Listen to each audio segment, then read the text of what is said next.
Hey guys, Jake here. I'm glad that you're here, and I am glad that you're watching this. Um, I hope that you've had a great week. I hope that you joined us on Wednesday for our worship over there at the Tree Grove or at the Barnard Park or whatever you want to call it. The parking lot right across the street from the CDC, whatever it is. We're glad that you were there, and we hope that you come next week if you came. If you didn't come, we hope that you come this next week. We're going to be out there at the same time. Bring your food from 7 to 8, and we'll have some hangout time. We'll have a Bible study, and then y'all can hang out as long as you want to afterwards. Just playing Foursquare or other games that we have out there, and we would love for y'all to be a part of that. And we cannot wait for you guys to bring friends as well. That was one of the challenges that I gave y'all on this last Wednesday night. So I hope that you take heed to that and that you will follow that. But today, I want to talk about something different than I talked about on Wednesday, which is probably good, right? Because y'all need to discuss and y'all need to hear more things than just the same thing over and over and over and over again, right? How many of y'all, if you had to raise your hand, would say that you like Disney movies? I would totally raise my hand and say that I like a Disney movie, right? And Disney movies are super fun. I grew up on Disney movies, Toy Story, and all of those different kinds of movies came out, and that's what I watched. Lion King, that's what I grew up on, right? But Disney hasn't really changed much, right? These movies that they continue to produce are good, and they continue to make these movies that people want to watch and people will watch. And like Frozen grossed like $1 billion in the movie theaters or more, right? So it's crazy how awesome these Disney movies are, and we learn a lot of lessons from them too. There's some bad things and some things that aren't necessarily good all the time, right? But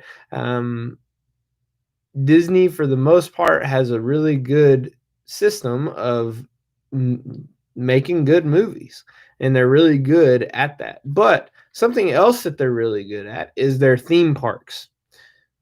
So they have Disneyland, they have Disney World in Orlando, they have Disneyland in California, they have Disney whatever it is in Paris, and all of their parks are run basically the same way.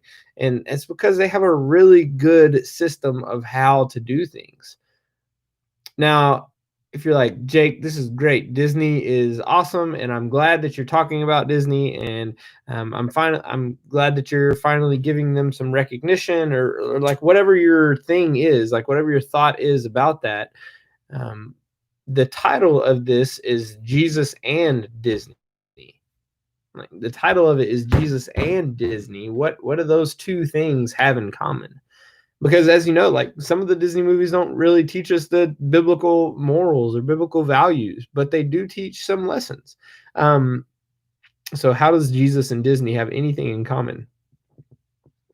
There's this book called Inside the Magic Kingdom, and it's written by Sean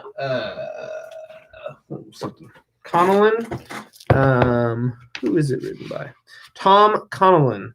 Okay, so Inside the Magic Kingdom, 7 Keys to Disney's Success by Tom Connellan. He's a secular author. It's not a Christian book, and it's not written. I don't know if Tom Connellan is a Christian. I hope he is, but if he isn't, he doesn't write this book as a Christian, as a believer. Hey, Darcy, we're glad that you're here. But this book really opens your eyes. If you read it, it really will open your eyes to see how much Disney operates like Jesus. And that might give us a clue, might give us a key to how much people want something that Jesus has to offer. If you've ever been to one of the Disney theme parks, or if you've watched a Disney movie, you can see the care that is taken when making it, or when taking care of the theme parks, or whatever it is. I've been to Disneyland and I've been to Disney World, and I have never ever seen a piece of trash on the ground. I've never seen uh, something out of place. I've never seen a dead flower or a dead tree limb or anything like that. I've never seen leaves on the ground. I've never seen just anything out of place. And I have never felt unwelcomed at a Disneyland or Disney World park. See, they pride themselves in taking care of what they have, and they pride themselves in customer service. All of these characters that are walking around Disneyland and are walking around Disney World even are their employees, right? But they're called characters in this park. They don't call them employees. They don't call them trash picker-uppers. They don't call them anything but characters. And a character has a role to play in making sure that the kingdom, the magic kingdom, let's say, go there, functions properly and functions the way that it was meant to. So, how does Jesus have anything to do with how Disney operates in their customer service? See, Jesus takes so good care of us, and he's so instrumental in the way that he goes about taking care of us, that it reminds me of Disney. When I look at Jesus and I look at Disney, I see correlations. Jesus goes out of his way so many times throughout scripture to take care of his people, whether that's giving them food, or whether that's teaching them lessons, or whether that's just healing the blind, or giving meaning to someone's life, or raising someone to life again, like raising them from the dead, as he did Lazarus, right? Or as he did the centurion's daughter, or the centurion's servant, or whatever it is. Jesus went out of his way to make sure that his customers, his people that came to him, were taken care of. And he did that in a way that nobody can ever match. Not even Disney. Not even Disney. But that's not the only correlation. That's not the only similarity that Jesus has with Disney, or that Disney has with Jesus, rather.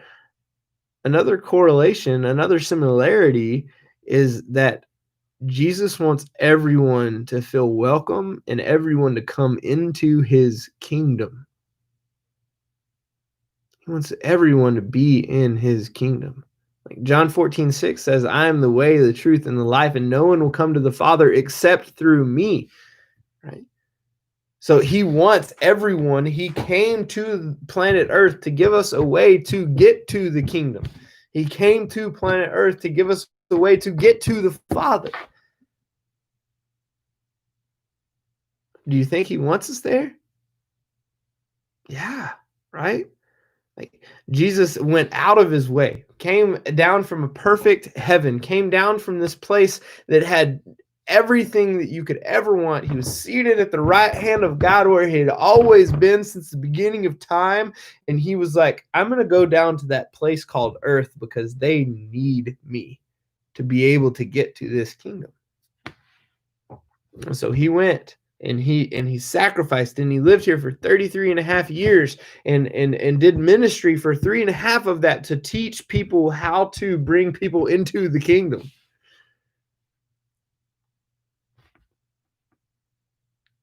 Not only that, but he wants people to continue to come to him daily, to continue to come to him as often as they can, right? That's a third correlation.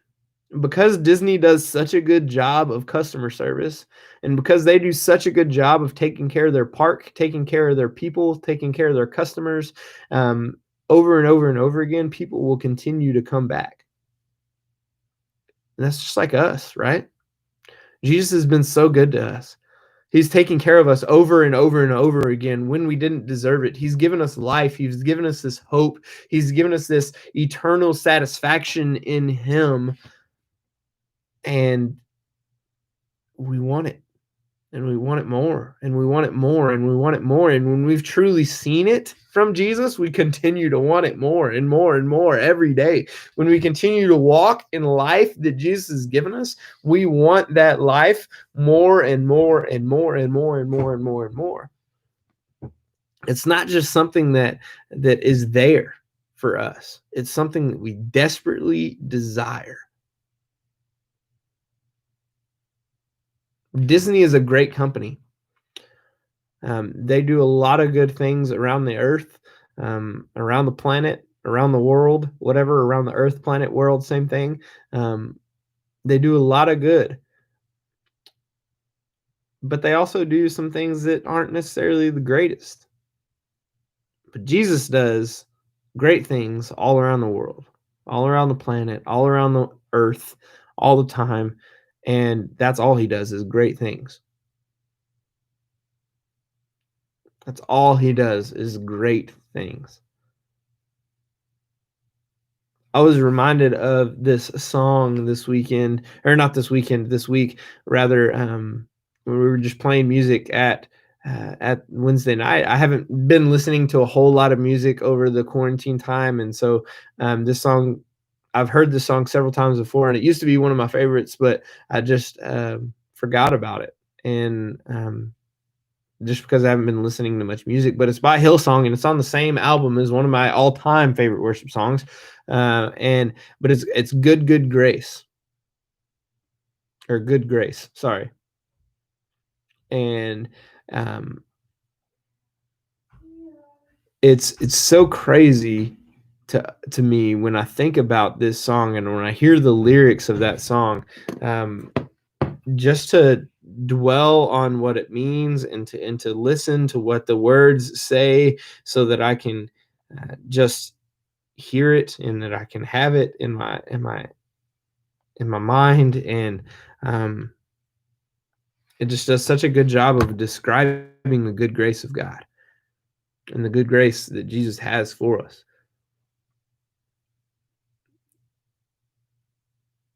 I want you to have the mindset of Disney for the rest of this week. Try it for a week. That the people that you come across are your customers, and that you need to do everything that you can to take care of them. But by doing that, point them to Jesus. If you continue to preach the great things that God has given us, and you give them that good grace that He has blessed us with, then you are giving them something so much greater than Mickey ever could, or Cinderella ever could, or whoever ever could, because Jesus is the greatest.